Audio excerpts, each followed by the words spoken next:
Meet Michael Schumacher.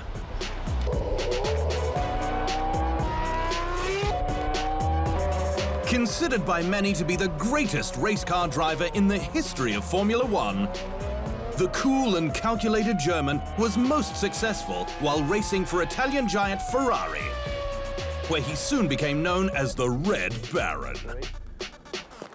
As meticulous with mechanical detail as he was with his own personal race day preparation, Schumacher was so fast it took a mountain to slow him down. He may have raced with ice in his veins, but not even Schumi was too cool for the truth.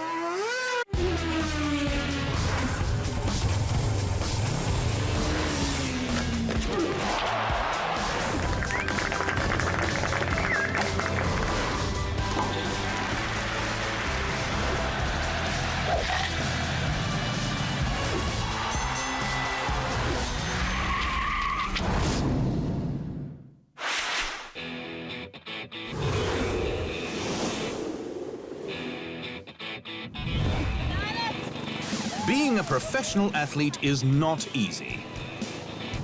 Because in order to maintain peak condition to consistently overcome the rigors of sport, an athlete needs to treat their body like a machine.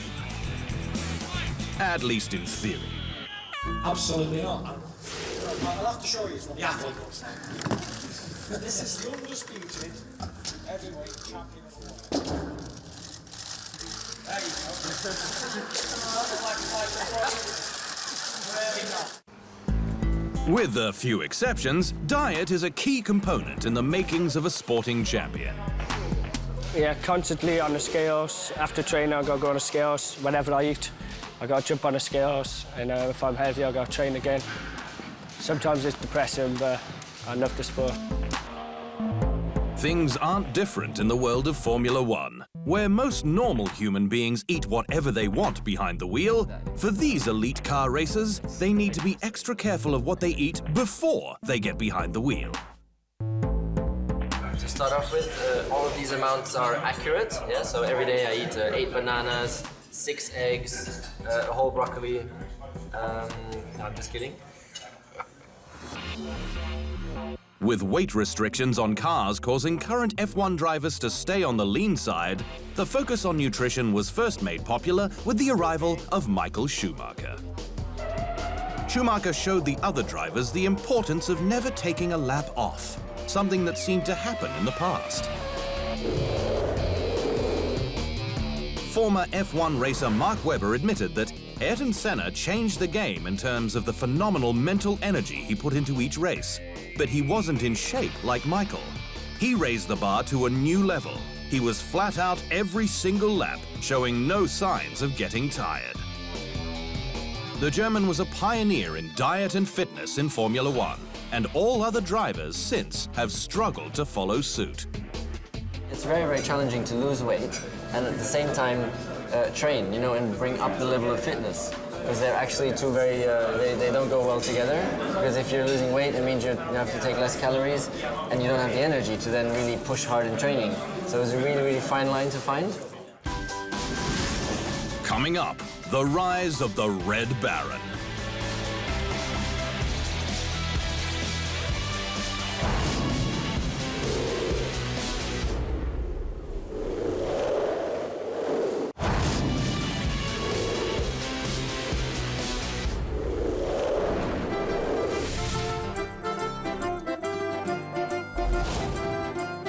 It is the oldest and most successful team in Formula One. Scuderia Ferrari was founded by race car driver turned legendary entrepreneur Enzo Ferrari as a means of racing cars produced by Alfa Romeo. But by the late 40s, Ferrari began building their own cars. Ferrari represents creativity, performance, technology, design, but most of all, passion. The brand has since evolved into a global powerhouse, even officially trading under the race symbol on the New York Stock Exchange in October 2015. The real opportunity for this brand is, and you saw the uniqueness of the logo. I mean, it's, you know, it's a unique animal. There's nothing in the space that looks or smells or behaves like this. It's to extend the reach of the horse into areas that reflect the same level of exclusivity and pricing that the car side does. With such a rich history, it was inevitable that Ferrari got its own museum in the birthplace of its maker, Modena. Here, you have the story of a man, of his passion, and all he has done in his life. He was a pilot. He was the Alfa Romeo team manager, and then he built his car. So here we tell the beginning of this story, in this modern museum, which I hope will gather not only the Ferrari fans, but also all the car lovers. Having entered Formula One in 1950, the legendary Italian luxury sports car manufacturer has appeared in every season since, being able to attract some of the sport's greatest names. In the 1950s, it was Argentina's Juan Manuel Fangio, Britain's daredevil Mike Hawthorn, and Ferrari's fellow compatriot Alberto Ascari. Alberto Ascari, number 5, the 34-year-old Italian and world champion driver, took the lead and held it in a Ferrari. The 60s saw Phil Hill and John Surtees bring home world drivers' titles for the team, while the 1970s was reserved for Austria's Niki Lauda, who wouldn't let a little accident stop him from driving his favorite car. Just 40 days after doctors had given up hope and a priest had knelt at his bedside, the Austrian ace climbed back into the cockpit of his glaring red Ferrari. But with the death of two of its most iconic faces in the 1980s, first Canadian Gilles Villeneuve and later father figure Enzo Ferrari himself, a change was needed to get them back on track.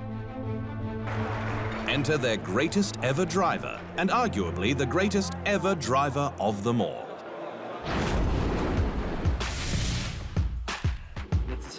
He was the quintessential Formula One driver. An intellectual with an almost obsessive compulsiveness for perfection.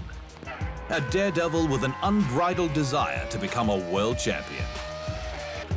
Michael Schumacher was all of these things, having taken up go-karting in his hometown of Kirpen as a 4-year-old and winning his first championship 2 years later. In his teens, he quit school to become a mechanic, and by the time he was 22 in 1991, he joined Benetton Ford, just one race after making his F1 debut for the Jordan Ford team at the 1991 Belgian Grand Prix. 3 years later, he'd become Germany's first World Drivers' Champion to the delight of his hometown fans. This is a good drive, he's the best driver, you could see it. This car is not as strong as the car from Damon Hill, and he was in front all the time, and there was an accident for 2, and the best driver has won. However, that title didn't come without controversy, as Schumacher was vilified by the British media, accusing him of purposely crashing into Damon Hill in the final race of the season, the driver he led in the overall standings by just 1 point. Schumacher made it 2 in a row in 1995, winning the World Drivers' title again and creating a bidding war for his services. There are 4 teams available I have the possibility to drive in, and I'm going to sort out between the 4 possibilities where I'm going to drive. Obviously, I'm quite happy in Benetton at the moment. Ferrari would be a very nice situation to drive in. Ferrari became the best situation to drive in, as he signed a 2-year, $60 million contract. But to the Italian outfit, he was worth every penny. Having joined a team that last won the Drivers' Championship in 1979 and Constructors' Championship in 1983, Schumacher was able to shave 2 seconds off the times of former regular drivers Jean Alesi and Gerhard Berger the first time he sat behind the wheel. And the rest was Ferrari and Formula One history. In 11 seasons with the Prancing Horse, Schumacher won 5 straight World Drivers' Championships between 2000 and 2004. In fact, only twice did he not finish the season in the top 3. But the reasons behind the failed top 3 finishes are indicative of the type of driver Schumacher was. In 1997, he was disqualified for dangerous driving, causing a seemingly intentional accident with eventual champion Jacques Villeneuve in an attempt to thwart his title hopes. The German that season would have finished second. I had a chance to talk to him, and I never felt we are friends, to be honest, but we came on normal, I would say. You know, in racing, you have so many problems that you don't want to have personal problems with anyone, really, if it is not necessary. So I quite like it to race hard, and then in the evening, if you can, you have a beer together and have a chat together. If that is possible, fine. If not, I don't worry as well. And in 1999, things looked promising, with Schumacher working as meticulously as ever to end Mika Häkkinen's reign as champion. I feel no bad surprises. Everything seems to work quite nicely. Engine, gearbox, electronic, the most important factor, work very smoothly. And about the speed, I feel confident. But how confident, I cannot tell you. But what he couldn't be confident about was the rear brakes, which failed him at the British Grand Prix. He missed 6 races with a broken leg that season and finished 5th. But he came back and won title after title after title after title after title. So when rule changes came into play in 2006, requiring tyres to last an entire race, Ferrari's Bridgestones just couldn't keep up. A calculated decision by Bernie Ecclestone to make the Grand Prix interesting. It all but killed the Red Baron's career with Ferrari. Schumacher himself conceded, "I don't think I can count myself in this battle anymore." It was like trying to fight with a blunted weapon. He retired from Ferrari at the end of 2006, taking on advisor and development roles. Before a 2009 attempt to return as a fill-in for the injured Felipe Massa was cut short when he injured his neck in a motorcycle accident. But the desire to race was back, and in 2010, he moved to the new Mercedes GP team. First of all, I feel good. I'm glad that Mercedes and the team offered the opportunity to me to be in a car, in a Formula car, after quite a while that I've been last in a car. But on the wrong side of 40, time clearly wasn't on his side, and he'd take a back seat to his younger and more competitive German teammate, Nico Rosberg. In his next 3 seasons, Schumacher would podium just once at Valencia.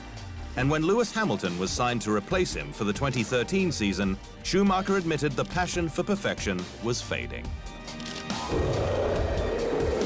There were times in the past few months in which I didn't want to deal with Formula One or prepare for the next Grand Prix, he said. He retired for good at the end of 2012 with a slew of records, including most championships, race victories, fastest laps, pole positions, and races won in a single season, 13 in 2004.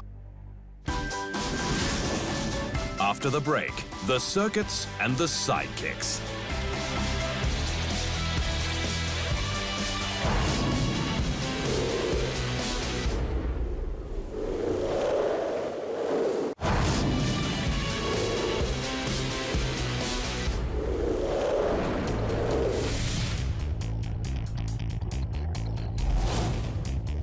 The home court advantage is tried and true in most sports, where performances can be elevated when at home. But in Formula One, things are a little different. Because your team may have the upper hand at a certain circuit if that's where they practice. But that upper hand doesn't always mean a raised hand of victory at the end of a race weekend. Michael Schumacher has won on virtually every track laid out before him, with a few in particular that are really close to home.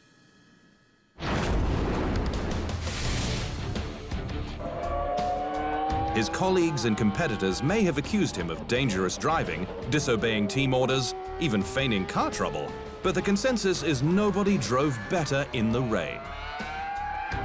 This dominance on a wet track came to the fore in Barcelona, home to the Spanish Grand Prix. So Barcelona is very peculiar because it's a front-limited track. What we mean by front-limited is a track in which the front tires takes a very, very hard toll. In 1996, neither tire consumption nor Mother Nature would hinder Schumacher from earning his first victory with Ferrari, when he lapped up to third place in torrential rain, earning himself the nickname of Regenmeister, or the Rainmaster. It was not a race, it was a demonstration of brilliance, marveled British racing great Stirling Moss. Incidentally, 2 years prior, on the same track, he managed to finish second despite spending most of the race with his gearbox jammed in fifth.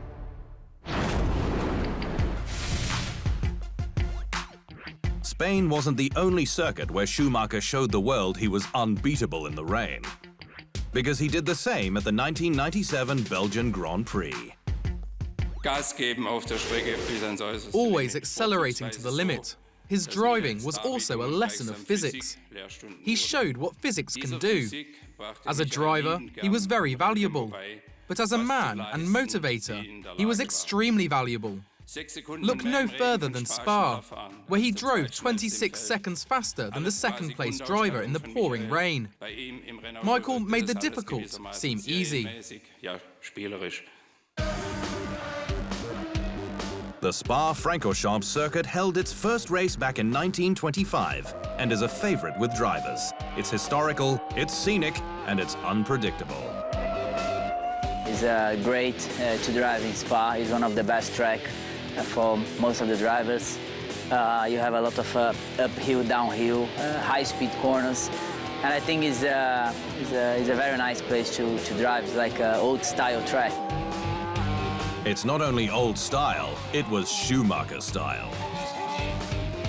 The Red Baron had many of his memorable racing moments there, eventually referring to the track as his living room.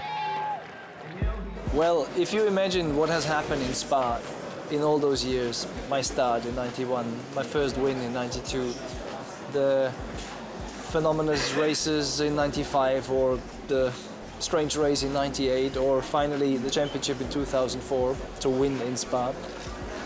All those steps sort of marked Spa with a very particular touch. And for me, in my whole history, everything comes back to Spa, where everything started and where lots of great stories happen. The emotion of the track, the combination of history, is the reason that Spa became my living room. If you were really looking for a home race for Schumacher and Ferrari, two tracks probably come to mind. The first is the Italian Grand Prix, which takes place at Monza and is considered Ferrari's home race. For us, probably is the most important race of the year. For Ferrari, we are racing at home. We have a lot of support from all the tifosi, and historically, I think Ferrari has been always very competitive in Monza. In fact, between 1921 and 2016, Ferrari won its home race 19 times. Surprise, surprise, Michael Schumacher is Monza's most successful driver, winning there 5 times, all with Ferrari. The other home track would be the Nürburgring circuit, or the now alternate home to the German Grand Prix. Nürburgring has been basically my school where I learned driving. There's great memories about the past years I have from that circuit. Obviously, it's one of Michael's home races, so there's always a bit of extra interest because of that. Schumacher won his nation's Grand Prix 4 times, second only to another German, Rudolf Caracciolo.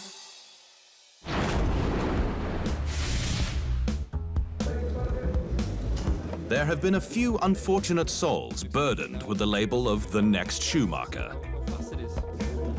Brother Ralf was one, but despite making 180 F1 starts, he won just 6 races before joining a German-based touring car series in 2008. Very good feeling. There was also Nico Hülkenberg, who's been more successful as a Le Mans driver than in Formula 1. where he's been a middle-of-the-pack regular since his arrival on the scene in 2010.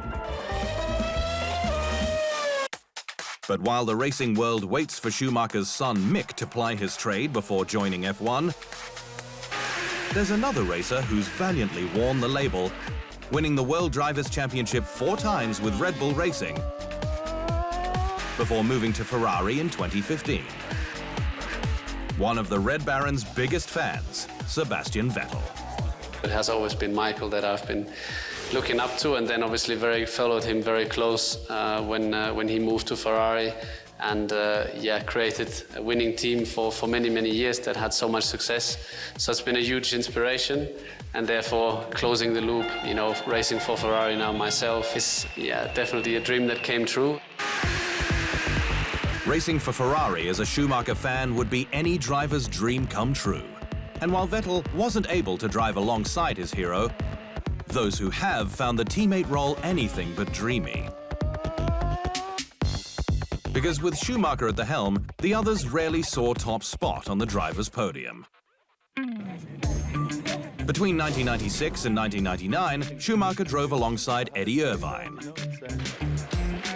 Alongside, so to speak. Because in races where they both finished, Schumacher crossed the finish line ahead of Irvine 25 times to 3. Schumacher's glory years between 2000 and 2005 saw Brazilian Rubens Barrichello as his trusted sidekick. The German won his 5 straight drivers' championships during this period, but Barrichello still managed to finish ahead of Schumacher 14 times in 6 seasons as teammates.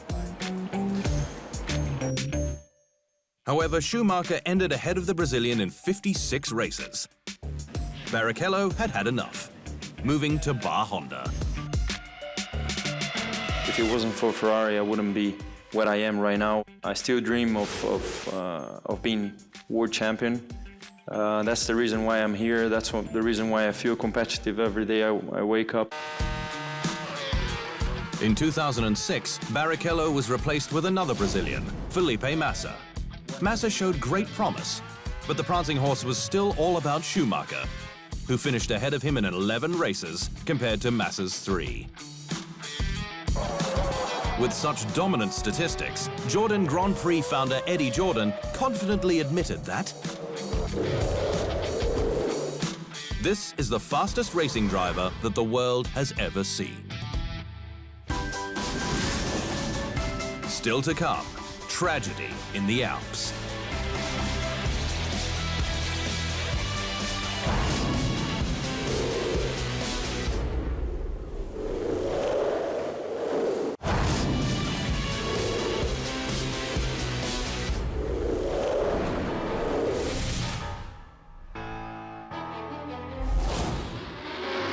There once was a time when Formula One drivers sat inside their cars on race day, not knowing if they'd survive. It seemed dying on a track was the frequent fate of the racing daredevil. It became so common that a few days before his death during US Grand Prix qualifying in 1973, French driver François Sévère said that, "As for the accidents and tragedy, the circus goes on. There's no room for tears." Safety has become a focal point in F1 since Roland Ratzenberger and Ayrton Senna lost their lives in Imola in 1994. But regardless, when a modern-day racer retires from F1, his family breathes a sigh of relief. Which makes Michael Schumacher's current state an absolute tragedy. Because on December 29th, 2013, the man who raced the world's fastest cars for a living better than anyone else in history was skiing in the French Alps when he fell and hit his head on a rock, resulting in a serious brain injury. In an instant, his family and friends, fans and even foes rushed to his side. An outpouring of support reserved for a man who truly had no rivals in his sport. Schumacher hasn't been seen in public since, with rumors of his progress halted as fast as they appear. But the legend of the great Red Baron lives on. La vita è veramente Life is really strange. When Michael raced with us, he was the most successful driver in the history of Ferrari. He had only one accident with us, whose fault was ours in 1999, when he broke a leg going off track. He never had another accident. All said that he was a daring skier, but it's not true. For a tragedy of life, he finds himself still in these conditions.